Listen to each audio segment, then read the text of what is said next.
Hi there. Today I'm going to talk to you about having your holiday open house. It's a seasonal thing that I've learned to do extremely well, and I'm going to share some of my tips with you today. First of all, you want to keep it simple, sweetie. You don't want to spend a lot of time putting it together, having elaborate displays. You want to keep your refreshments simple. Couple tips for that. I buy generic apple juice, and I get the little cinnamon Red Hots, and you put it in a crock pot. You get some styrofoam cups, and that makes some wonderful cider. And my kids would come home from school and say, "Oh, you have your open house, Mom." They just love it, but it makes your house smell wonderful. It's inexpensive, and you can reheat it for the next day. I usually do ginger snaps or something like that. Very inexpensive.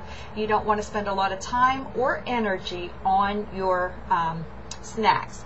Now, invitations. I do not mail anything out anymore. I send it all via email. Then I wait for my customers to respond, or I follow up with a phone call to set up a time. It's all by time. And the reason for that is that you don't want to have 6 people there all at once where you can't give them that TLC that they really deserve. So you want to have just a couple people at a time and schedule them 30 minutes apart.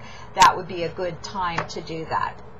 Another thing is you want to start planning now, because for me, the best time that I found for my holiday open house is the first weekend in November. Now, how many hours that you have depends upon how long you've been in business and how many customers you have.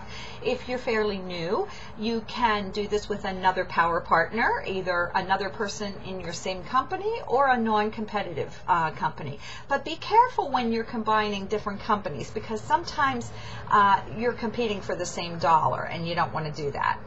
I always have a featured gift that's around $30 or less, and that's price that people are willing to spend, and they have tons of people that they need to buy for in that price range.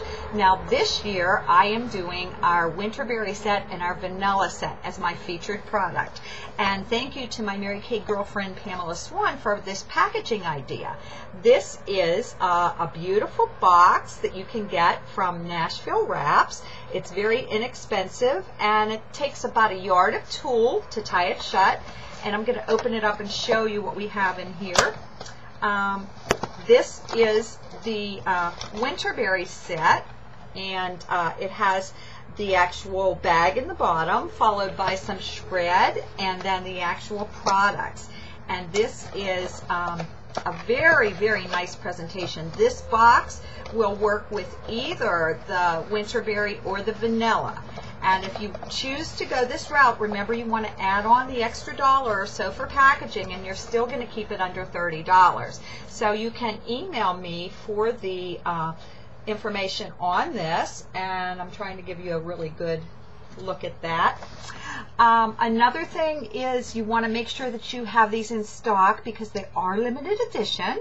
I've used satin hands in the past. That's another thing that works really well.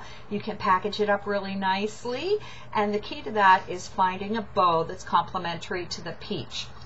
Another thing that I do is I have different gift with purchases starting at the $40 range, and that's usually the PCP gift that we have. Then I have another free gift with purchase at the $50 range, at the $75 range, and at the $100 range. So when you're totaling them up, you can say, "Oh, Susie, you're up to $78 and you get this and this and this. Is there maybe a couple items you want to get for yourself so that you can get this extra $100 free gift?" And they're all maybe $10 or less. They can be previous limited editions, they can be little hostess gifts, whatever you want, but it really will bump up your sales. Now, you can expect about 10% of the people you invite to show up. So if you invite 100 people and you follow up correctly, you will probably have about 10 there, but the average person is going to spend about $200. So, you know, that's going to be about $200 a person, and if they happen to bring a girlfriend, which I give another free gift if they bring a new friend. I also do some door prize drawings. I have a win a skincare set for your friend, and this is where they can enter a name and a phone number of a friend who's not already using our products, and that's a good way for me to get new customers. So those are some of the big highlights of my holiday open house that I wanted to share with you. But the most important thing now, we're mid-October, is start planning, set your date, order your products, and begin to think about who you're going to invite. Make your list, and I can't wait to hear your success.